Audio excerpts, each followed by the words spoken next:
अस्सलामुअलैकुम। इम्तियाज़ पटेल, उपप्रमुख भरूच जिला यूथ कांग्रेस।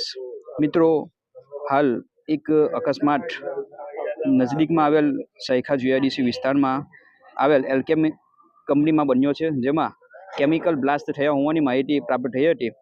પરંતુ અહીંયા કોઈક જાનહાનિ નહીં થઈ હોવાની માહિતી પ્રાપ્ત થઈ છે સ્થળ ઉપર તપાસ કર્યા બાદ.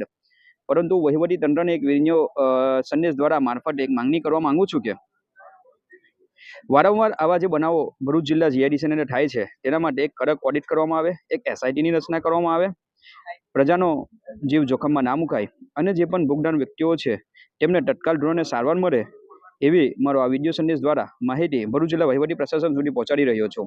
અને આ જે બનાવ બન્યો છે તે બનાવની સંપૂર્ણ હકીકત ભરી તપાસ કરવામાં આવે અને જવાબદાર જો કોઈક કંપનીના અધિકારીઓ જણાય તો તેમના સામે કડકમાં કડક પગલાં ભરવામાં આવે.